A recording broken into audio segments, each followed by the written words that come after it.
Bird flu নিয়ে উদ্বেগ বাড়ছে এ রাজ্যেও। আর এই বার্ড ফ্লুর কারণে আমরা কি ডিম বা মুরগির মাংস এখন খেতে পারবো?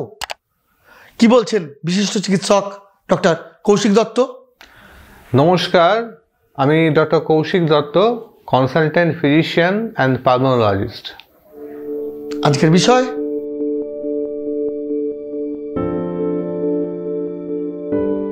বার্ড ফ্লু নিয়ে এখন রিসেন্টলি অনেক রকম নিউজ আসছে।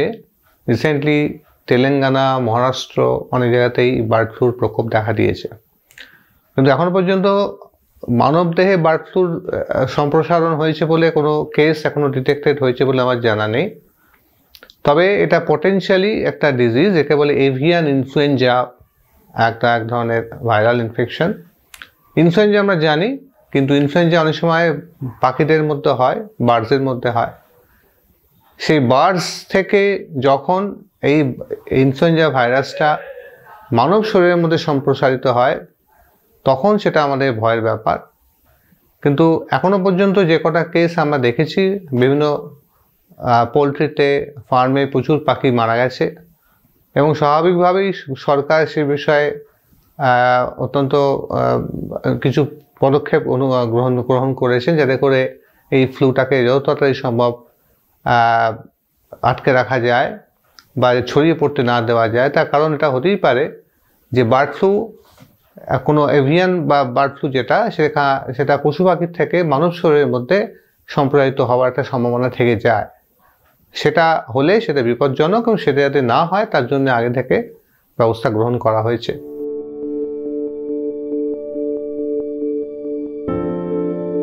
বার্ড ফ্লু হচ্ছে এক ধরনের ইনফ্লুয়েঞ্জা।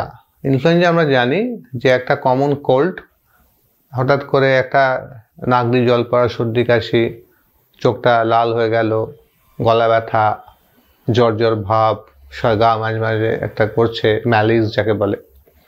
তো এই সমস্ত সিমটমগুলোকে আমরা একটা কথায় বলি ইনফ্লুয়েঞ্জা লাইক সিমটমস।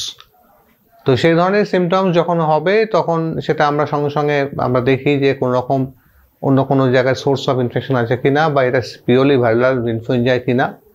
তবে সেটা প্রমাণ করার জন্য যে ভাইরাল ইনভেস্টিগেশনগুলো করতে হয়, সেটা সবসময় অ্যাভেলেবল থাকে না। আমরা এগুলোকে ক্লিনিক্যালি দেখি, তার জন্য স্পেশাল টেস্টও লাগে না, এবং আমরা দেখে নিই যে কোনো রকম সেকেন্ডারি ব্যাকটেরিয়াল ইনফেকশন আছে কিনা, বা সেইভাবে আমরা ওষুধপত্র দিই। সিমটোম্যাটিক ট্রিটমেন্টই যথেষ্ট।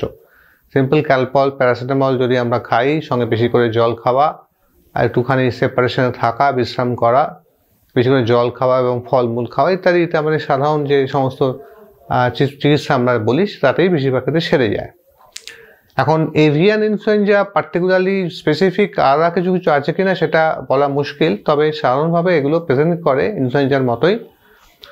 একমাত্র একটা বড় মহামারী হয়েছিল, একটা প্যান্ডেমিক মতো, সেটা হংকংয়ে 1997-এ, এবং তাকে বলা হচ্ছিল এভিয়ান H5N1 ইনফ্লুয়েঞ্জা প্যান্ডেমিক, এবং সেটা কিন্তু বার্ড ফ্লু রিলেটেড। তাতে কিছু ডেথও হয়েছিল, ঠিক প্যান্ডেমিক বলবো না, এটা কিছু রিজিয়নের মধ্যে এটা সংক্রামিত হয়েছিল, কিন্তু তাতে mortality was very high.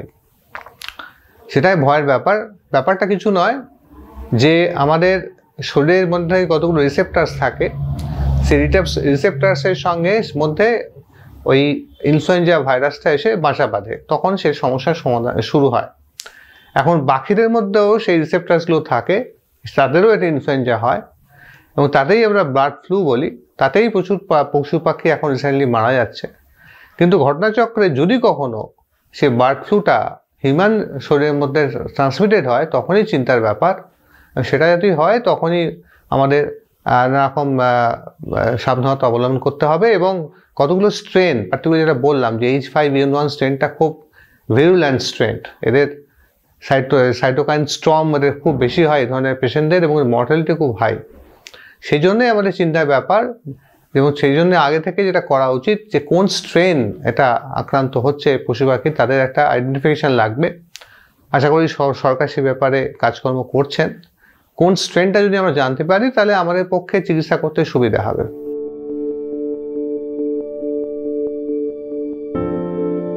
Bird flu নিয়ে অযথা আশঙ্কা করার মতো কিছু হয়নি এখনো। যেটা বললাম, হিউম্যান কেস রিপোর্ট কমই হয়েছে, বা ইউনাইটেড স্টেটসে আমি রিসেন্টলি পড়ছিলাম একটা দুটো লুইজিয়ানা স্টেটে একটা পেশেন্টের কনফার্ম কেস এবং তার ডেথও হয়েছে, কিন্তু ইন্ডিয়াতে এখনো পর্যন্ত কোনো রিপোর্টেড কেস সেভাবে হয়ওনি। আর প্রথমেই ভয় পাওয়ার কিছু নেই। আমাদের যেটা করতে হবে, যদি একটা জায়গাতে যেমন তেলেঙ্গানাতে যে সমস্ত জায়গাতে প্রচুর পরিমাণে পশু পাখি সংক্রামিত হয়েছে তাদেরকে আইডেন্টিফাই করে তাদেরকে মানে আমাদের জায়গাটাকে যাতে বেশি ছড়িয়ে না পড়তে পারে সেই ব্যবস্থা করতে হবে। এবং কাদের কাদের এটা হতে পারে সেই পপুলেশনটা সম্বন্ধে বিশেষ সচেতন হতে হবে। যেমন যে সমস্ত পেশেন্টের যারা সিওপিডি অ্যাজমা পেশেন্ট, যাদের রেসপিরেটরি প্রবলেম আগে থেকেই আছে, যাদের cancer patient, immuno compromise patient, বা যারা একদম বাচ্চা অ্যাডোলেসেন্ট গ্রুপের বাচ্চা 6 বছর থেকে 18 বছরের মধ্যে যাদের বয়স, বা যাদের অতিরিক্ত বেশি 65-70 ওপর ঊর্ধ্ব যাদের বয়স তাদের, এবং যারা ফার্ম হাউসে কাজ করে, যারা বিশেষ করে পশু পাখির কন্ট্যাক্টসে আছে, যারা ফার্মে কাজ করছেন বা ডিরেক্টলি সংস্পর্শে আসছেন, তাদের সম্ভাবনাই বেশি। তাদের যদি সেরকম কোনো সংক্রমণের কিছু দেখা যায় তাদেরকে আইসোলেট করতে হবে, তাদেরকে যে কোনো ভাইরাল ইনফেকশনের ক্ষেত্রে যা যা করণীয় সেটা করতে হবে।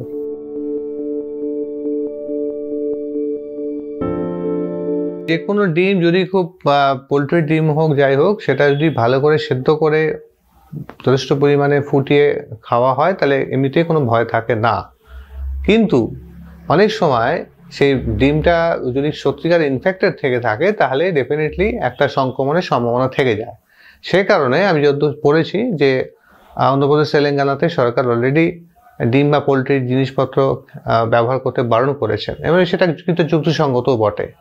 একটা বড় ভাইরাল ইনফেকশন ছড়িয়ে পড়ার জন্য যে সমস্ত প্রিকশন নেওয়ার দরকার আছে সেটা ওনারা করেছেন। তবে পশ্চিমবঙ্গে এই মুহূর্তে তার সেরকম ভয় কিছু নেই। তবে ডিম বা যে কোনো পোলট্রি জাতীয় খাবার সবসময় খুব ভালো করে ফুটিয়ে এবং রান্না করে ভালো করে খেলে, আধসেদ্ধ কাঁচা না খাওয়াই ভালো। তাহলে কিন্তু আমার মনে হয় সংক্রমণের সম্ভাবনা খুব কম।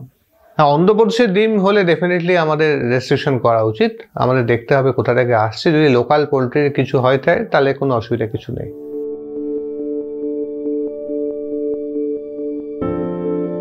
যদি একেবারে যে সমস্ত জায়গায় দেখা যাচ্ছে যে মুরগি মারা যাচ্ছে বা পশু পাখি একদম প্রচুর পরিমাণে আক্রান্ত হচ্ছে, সেই সমস্ত জায়গায় মুরগি একদমই খাওয়া উচিত নয়।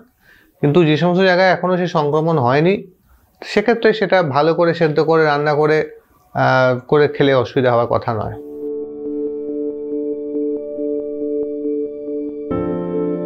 ফার্ম হাউসে যারা কাজ করেন তাদের রিস্ক ফ্যাক্টর প্রচণ্ড বেশি। তাদের সবসময় মাস্ক পরতে হবে, পুরো শরীরের যত প্রোটেক্টিভ গিয়ার আছে সেটা পরে তাদের হ্যান্ডেল করতে হবে, এর মধ্যে কোনো সন্দেহই নেই। তাদের স্পেশাল ট্রেনিংয়ের ব্যবস্থা করা উচিত, এবং যে সমস্ত বার্ডগুলো মারা যাচ্ছে তাদের প্রপার ডিসপোজাল করা, সেগুলোর আশা করি গভর্নমেন্টের পক্ষ থেকে সে ব্যবস্থা নেওয়া হচ্ছে।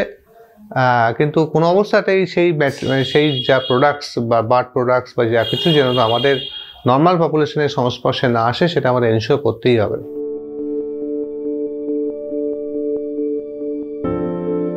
যেখানে আপনি সংক্রমণের সম্ভাবনা রয়েছে সেই জায়গাটাকে রেস্ট্রিকশন তো করতেই হবে, এবং ডিম, পোলট্রির ডিম বা মুরগি এই সমস্ত খাবার রেস্ট্রিকশন, যেখানে যেখানে এই সংক্রমণটা বেশি হচ্ছে সেখানকার সেই সমস্ত জায়গার পোলট্রির ডিম একদমই ব্যবহার করা উচিত নয়। তো অন্য জায়গায় যেখানে এখনো পর্যন্ত হয়নি সেখানে স্বাভাবিক যেটা বললাম যে এভাবে আমরা করতে পারি, যে প্রিকশন নিতে পারি সেটা করতে হবে। আর ইনফ্লুয়েঞ্জা যে ব্যাপারটা যেটা আমরা বলছিলাম যে হিউম্যান টু হিউম্যান ট্রান্সমিশন, এটা এখনো আমাদের মধ্যে আমরা দেখিনি।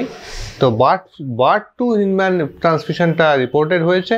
কাজেই সেক্ষেত্রে যদি হয়েও থাকে, একটা প্যান্ডেমিক সিচুয়েশন যদি তৈরি হয়ে থাকে, আমাদের যেমন কোভিডের সময় আমরা করেছিলাম যে নর্মাল যে সমস্ত আমরা প্রিকশন, যেমন মাস্ক ইউজ করা বা হাত ধোয়া, বিশেষ করে হাত ধোয়াটা খুব দরকার, যাতে করে কোনো রকমভাবে সেটা আমার শরীরের মধ্যে সংক্রমিত না হতে পারে, বা এই সমস্তগুলো আমরা করব। অসংখ্য ধন্যবাদ ডক্টর কৌশিক দত্তকে আমাদের মূল্যবান সময় দেওয়ার জন্য। আমার আরও পরামর্শের জন্য দেখুন মেডি টিপস। ভিডিওটি ভালো লাগলে অবশ্যই একটি লাইক দিন এবং শেয়ার করুন এই ভিডিওটি, কারণ আপনার শেয়ার করা এই ভিডিওটি হয়তো আরও বহু মানুষের উপকারে আসতে পারে। তাই দেরি না করে ভিডিওগুলি শেয়ার করুন, আর মানুষের মধ্যে সচেতনতা বাড়িয়ে তুলতে আপনিও আমাদের সঙ্গে সামিল হন।